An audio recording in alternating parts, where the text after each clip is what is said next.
Welcome to the Times of Industry show. I have a great show with Mark O'Brien, who's a returning guest, and he's from GoldCore.com. It's a bullion dealership based out of Ireland. And what I love about it is that we can ask Mark on his clientele, on demand, what people are currently buying.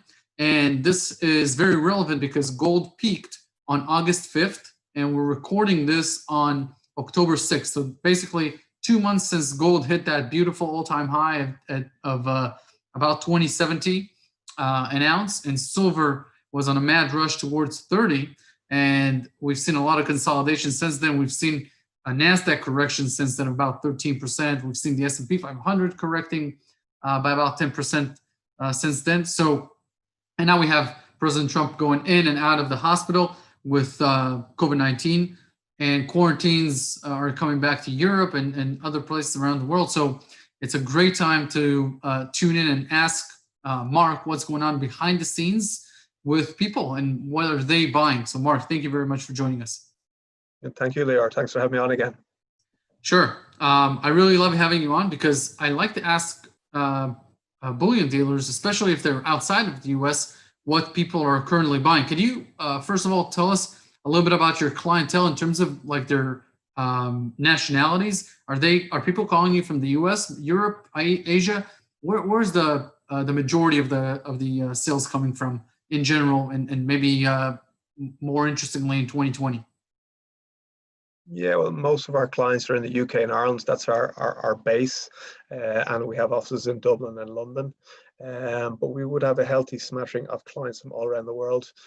Next biggest would be the US, obviously English-speaking world, and there's an affinity with Ireland and the UK. So we have a lot of American clients who like us because we allow clients to own gold in the safest way possible, and indeed silver in the safest way possible, which is basically gold is a safe haven asset, but it's only a safe haven if you own it in the safest of ways.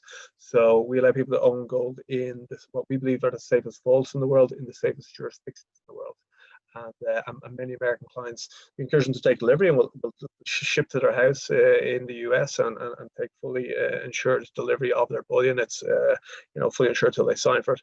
But many of them, high net worth clients, don't have too much of it in the house. I mean, it's okay for small amounts, particularly if you feel very secure in your own home. But for larger amounts, particularly for high net worth clients, they like to support it in. Zurich remains the most popular location, both with our clients and indeed with bullion investors internationally. And indeed, Singapore would be the two most favored locations in the world for people to store gold. But there has been, interesting enough, a movement towards, I suppose, repatriation of gold, both by the central banks themselves, the likes of the German Bundesbank took their gold back from the New York Federal Reserve, but also individuals. I think with this pandemic and the lockdowns and the extreme draconian reaction we've seen to lockdowns, a lot of people realize the benefits of actually having gold in country and within a driving distance of where they live, because for periods of time during March, April, there was supply chain issues and you couldn't actually move bullion around with FedEx or UPS or indeed some of the providers. So therefore, if you had gold in your house, it was less liquid because it was very hard to get that gold back into what's called the chain of integrity.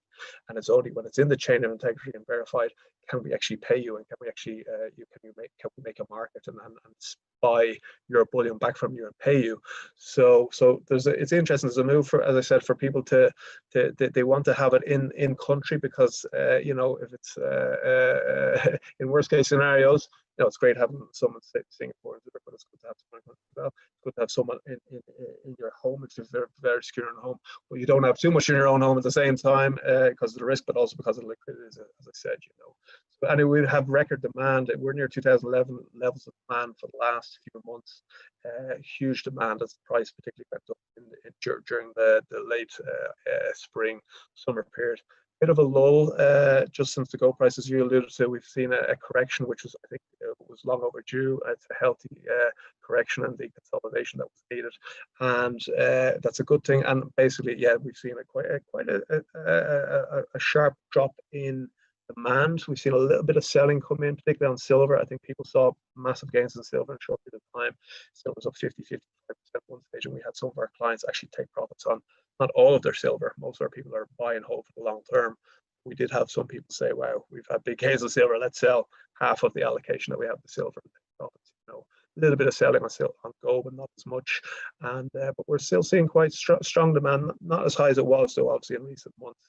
But September has been a good month, and October has started reasonably well, But there's a little less, so there's a little less greed. I think the motivation early in the year, it's interesting. The motivation was fear about what is this pandemic and the lockdowns going to do to the economy and the markets. And then as we got into the summer and the gold silver price went up sharply, we saw a bit of greed coming in, and people were fear of missing out. The price was moving up, and they said we need to buy quick. And more recently, I think the people are buying now. I think it's more about there are people who are asset allocation people, and people who are have allocations and they're adding to allocations. So the man on the street isn't really there as of yet, not in a very significant way. I think that's coming. I think that would be possibly in the next wave that should push prices much higher. Mark, before I ask you the second question, can I also ask you to put the mic a little bit closer to your far away? Is it? Yeah, is that better? Yeah, just because of your thick Irish accent, I want to make sure that people understand. And then when you move your head a little bit, at least on my end, part of your reply was kind of hard to stay course with. So okay, for our listeners to make sure for the rest of the interview, I want to ask you basically two questions that arose when you replied. Were you around in 2011 or in 2016 when the top happens? Can you compare the August 6th peak to those peaks? Does it feel the same? Does it feel like the end of a cycle, or does it feel like a correction? And then secondly, when people from the UK or from Ireland call GoldCore and purchase bullion, do they talk about the American national debt? Is that the reason? So Americans, obviously, they fear the unsustainable national debt, maybe some sort of a runaway inflation. Is it more of like the same in the UK or in Ireland? What are people fearing? Because some Americans that might listen to this are saying to themselves, well, in Europe, the problem is actually deflation. It's actually slow growth. It's not like in the States where it's the national debt that's the issue. What is like the real fear? And it's interesting for Americans to know what Europeans are going through, and because everyone focuses on America all the time. So if you don't mind taking those two questions. Yeah, absolutely. Well, I'll answer the second question first. So it depends. Different clients, UK and Ireland, have different motivations for buying. Most of them are concerned about debt in the world in the aggregate. There's a huge global debt bubble, and I think the debt is now, we're over 300 trillion, and I think we're over 300% debt to GDP ratio, which is absolutely unprecedented globally. So the total demand for goods and services in the entire globe in 1 year is about 100 trillion, and now the global debt is about 300 trillion. So most of our clients are worried. Sometimes they're worried about the debt. There's massive debt in the UK. There's massive debt throughout the European Union. Obviously we had the last Eurozone debt crisis and problems with the Italian economy. There's €1 trillion of debt in Italy, the Greeks, the Portuguese, the Spanish, and indeed in Ireland as well. There was basically debt, So, but you're right. A lot of them, not all of them, but many of them would be conscious of the debt in the US and how it's gone to 27 trillion, and that's just the nominal national debt. Obviously, you guys have unfunded liabilities of, there's different estimates of between 50 trillion and 150 trillion in terms of Medicare, Medicaid, Social Security, and the baby boomers retiring, as we know now. So these liabilities, they're real liabilities, and they're coming due. And basically how they be paid for is just the electronic creation of trillions and trillions of dollars, and the dollar is the reserve currency of the world. So if the dollar is devalued, as I believe it will be in the coming months and years, it's not that gold prices are going to go up per se, it's that the dollar is going to be devalued. In effect, the dollar is a reserve currency, so all these other currencies are, they trade versus gold, but because we don't have a gold standard, nothing is backing any of these currencies, including the dollar. The euro isn't backed by anything. In effect, the dollar is the reserve currency of the world. So if the dollar is badly devalued, that will have impacts on other currencies. And ultimately, the US is a major trading partner for many countries in Europe and indeed in the world. America has been voraciously consuming goods and indeed the services, but primarily the goods of the world for many years now, and we've had quite a strong dollar. So, but what will be needed for our economies is we all need exports for jobs, and therefore no one wants to have a very strong currency, because if you have a very strong currency, then you will lose jobs and you will not be able to export. I think we're likely to see, if the dollar devalues, which I believe it will, we'll see competitive currency devaluations, whereby all currencies are devalued versus hard assets likes of gold and silver. So it's a good question. It is, yeah, that 27 trillion debt, and it's interesting that it hasn't been really a feature of the election campaign and the election debates. It's not really on the radar of many people in terms of the election. It should be. That debt is just astronomical. The U.S. budget deficit this year alone is 3 trillion. So, and under Bush 2, so under Shrub, George Bush number 2, the junior, shall we say, W, it went up 1 trillion a year from roughly 1 trillion a year from 2000 to 2008. Then under Obama, it went up roughly 1 trillion a year. It's really interesting, from 2008 to 2016. And now under Trump, it's gone up. It was going up roughly 1 trillion a year. And then obviously we had the pandemic, or so-called pandemic, and we had the massive draconian reaction to lockdowns. And now it's gone up 3 trillion, nearly 4 trillion in the last few months. So yeah. And then your second question is in terms of comparisons with 2011. Don't think there are really comparisons with 2011, because 2011 gold prices had gone up for 11 years, actually 12 years, since 1999. So we'd had a very extenuated bull market for 12 years. We had quite a sharp correction around Lehman Brothers 2008 for a short period of weeks prior to gold resuming the uptrend. And gold was up 2008, 2009, 10, 11, 12. So it was a much longer bull market, and indeed the scale of the percentage of gains, we went from around below $300 in 1999 to up to $1,950. So that was a big move, as I said, from 300 to 1900. Whereas more recently, gold bottomed in 2015 around the 1200 mark, and we went up to went up to over 2000. So it was a much smaller and gradual percentage increase over a shorter time frame.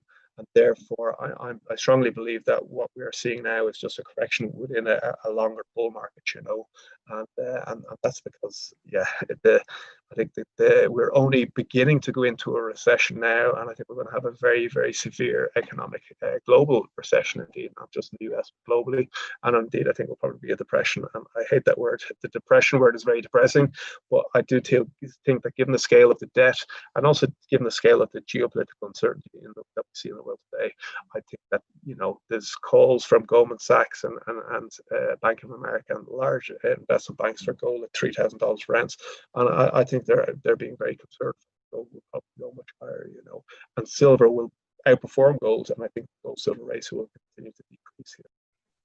Mark, when people were buying in 2011, when people were buying silver at 40 and 45 and 49 an ounce, these clients, were they buying large chunks of silver? So that 1,000 ounces at $49 an ounce, or just around 10 ounces? And what was their frame of mind? Were they looking to flip it? Was that the mentality? Or were they fearful? What was driving that? Because I'm trying to get into their heads back then as to what propelled people to buy silver at 40 or 45 or 49, where people refuse to buy it. Obviously today the markets are at about half of that, because I've long theorized that if you put gasoline in your car and you drive to your bullion dealer and you feel inflation and you have $300 or $400 in your pocket, and silver's $30, so you can buy 10 ounces, or 40, you buy 7, or 50, you buy 6, it doesn't matter to you. You're already out of the house. You already want to buy silver. If it's 30 or 40 an ounce, really makes no difference to somebody who comes and buys just $300 worth. So to them it's the same. But for people who want to buy 1,000 ounces, obviously spending 30K or 50K is different, and their expectations is different as to what will be the result. When people were calling you basically in 2011, were they buying small amounts and looking to flip them? or were they really fearful of, I think back then was the Greece crisis and maybe a double dip recession, all that kind of stuff. And they Yeah. were buying, and these were big buyers. These were credit investors, people that with high net worth. What was the silver crowd like? Not gold, but just silver. Yeah, no, it's a good question. The majority of them they're not about flipping. Because if you're about flipping an asset and making a return, particularly gold and silver, you would tend to buy an ETF, a gold or silver ETF, because that's, you can buy that much cheaper and you can flip it, or you might buy gold mining shares or silver mining shares. Whereas our clients are buying actual large silver bars, primarily the 1,000 ounce silver bars. So their motivation is very much, it's protection, it's hedging. You alluded to, we had the Eurozone debt crisis and those concerns that the Eurozone might fall apart, that the euro might fall apart. So the majority of people who were buying silver back then were buying it. There were some who were, looking to make a return and looking to make, see capital appreciation of silver. And there was a view amongst many that silver, including ourselves, we actually thought that, silver was at $50 per ounce in 1980. And we thought that given the scale of the supply-demand imbalances and the huge demand we were seeing for silver, that silver should surpass the nominal record high in 1980 at $50 per ounce, and it should potentially go to the inflation-adjusted record high for silver, which was around, back then it was around $140, $150 per ounce. So there was a view, given the scale of the crisis, that silver would continue going higher in price. So there was, it was a combination. I think it was more store of value insurance, but there were some people that thought prices could go higher. They thought there'd be huge volatility, and silver could go, as it has done lately, go from $50 to $25, $30, and you can see a 50% correction. And we actually saw that in 2008 as well. Silver went from nearly $20 just before Lehman Brothers blew up, nearly $10 soon after Lehman Brothers blew up. And everybody said, oh, look, silver's collapsed and the bubble has burst in silver and the economy's going into recession. That shows that silver is not a good safe haven. And subsequently, silver went straight up and was higher in 2009, 2011, 2010, 2011. So it is, the bottom line of silver is it is a hedge, it is a safe haven like gold. It's just, it is more volatile. People need to be wary of that volatility and not over allocate to silver.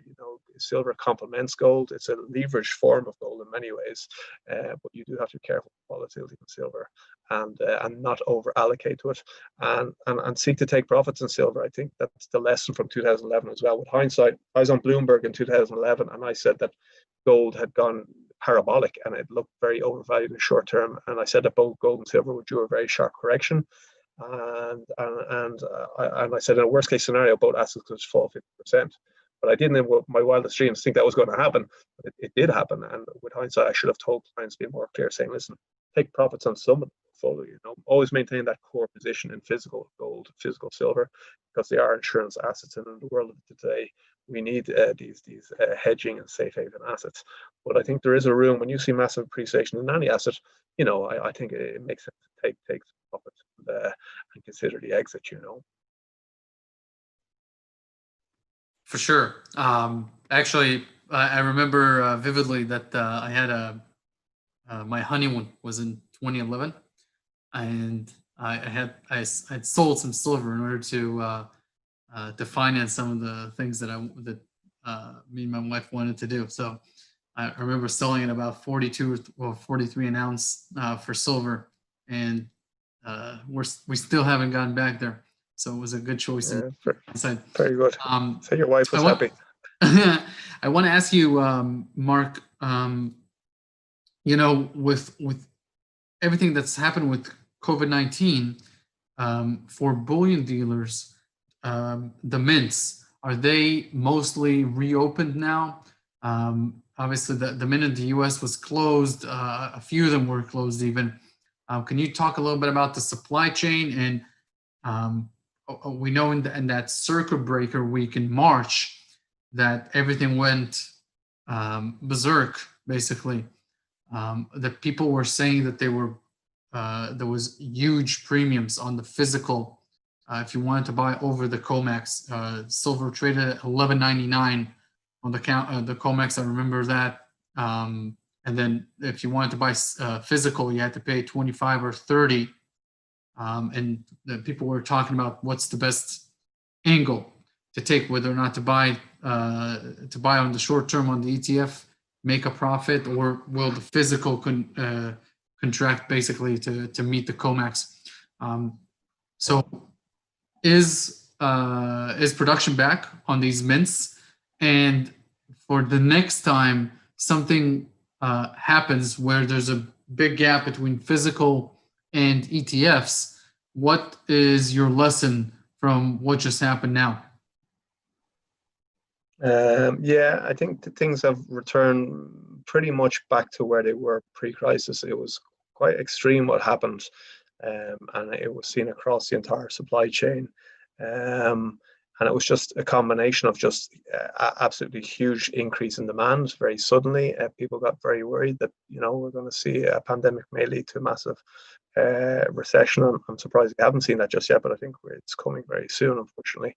So that led to a huge increase in demand. And meanwhile, on the supply side, there was issues both from getting the metal from the mining companies into the refineries and into the mints, because the gold has to be shipped around the world and transported via airplanes, primarily from mines in South America, Central America, Africa, Asia, and most of that needs to go into the big refineries, and the biggest refineries in Switzerland. So for a period of time, the planes weren't moving, so the refineries weren't getting the stock, the unrefined precious metals, and therefore there was a lack of supply particularly on bars, but also with the mints in terms of the coins.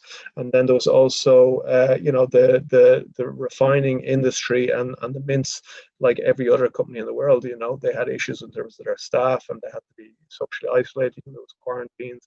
Some of the staff weren't allowed to leave their houses. These are quite intensive businesses that require staff on site. In a mint facility refinery, it's not something that can be done remotely on Zoom and on using technology. These are intensive, production and manufacturing facilities. So when they had less staff available, that also impacted the supply side, the mint of coins, the refining of bars. So there was a lot of sensational headlines about a perfect storm, but it was a bit of a perfect storm, because we had a lack of supply and a huge demand, and we were lucky because we're in business since 2003, so for 17 years. We have relationships directly with the biggest governments in the world, the likes of the Perth Mint in Western Australia, and indeed the Royal Mint in the UK. These are two of the biggest mints in the world, and we also have relationships with all the biggest refineries in the world, including the Perth Mint refinery in Australia and the big refineries in Switzerland. And because of those direct relationships that we have with these refineries and mints going back many, many years, we were able to secure supplies. But there was rationing, and we were basically every single day we were acquiring millions and millions of dollars, euros, and pounds worth of coins and bars, and then we were turning it over so quick, that it was gone by the end of the day, and we'd have to get a new allocation, and that was the same for bullion dealers all around the world. Some bullion dealers actually ran out of stock, and they were selling stuff they didn't have, which really do, because there's a risk in doing that, and some of them couldn't get any supply whatsoever because they don't have the direct relationships with the refineries and the mints. So the supply dried up. There was very little available in the secondary market. So and I think that possibly will happen again if we get another lockdown in the same degree that we've seen before. I think we might see the same thing as well, particularly if we see the gold and silver price start to move up quite aggressively. I think you'll see another wave of demand come in, So it's interesting. And the other thing is on the silver side, that if we go into a recession or depression, then silver is a byproduct of base metals, particularly zinc and nickel. And therefore, a lot of those base metal mining companies will actually stop producing the base metals because there'll be less demand from industry in a recession or depression. And therefore, the supply of silver, it's quite inelastic in that regard. The supply of silver could actually fall while you see massive demand. And we're seeing huge demand. You've seen it both in the ETF, but also for coins and the large bars that we primarily deal in. They're called the 1,000-ounce silver bars, So I think it's a bit of a lull in the storm right now, and I think, but potentially in the coming months, I think we might go back into not the same dynamic, but I think potentially a similar dynamic might happen again. Mark, where can people reach out and talk with GoldCore about basically your products, gold, silver products? I assume you have other precious metals as well, and then storage. I know you do storage in Switzerland and in Singapore, two very interesting locations. So how can people reach out to you, to your staff, and let people know a little bit about your opening hours and everything like that? You're very good, Leo. Yeah, so basically you can get us on goldcore.com is the website. And you can get me personally on Twitter. It's at Mark T. O'Byrne, and on LinkedIn, Mark O'Byrne. And yeah, on goldcore.com, we do a daily market update, weekly updates. We're on YouTube. We're on all the usual social media channels, and the team are very, very good in there. So any questions at all, feel free to get in touch with me or indeed the team at GoldCore, and we'll assist you with whatever your precious metals needs are. Mark, thank you very much for taking the time. Pleasure, Leo. Thanks for having me on again.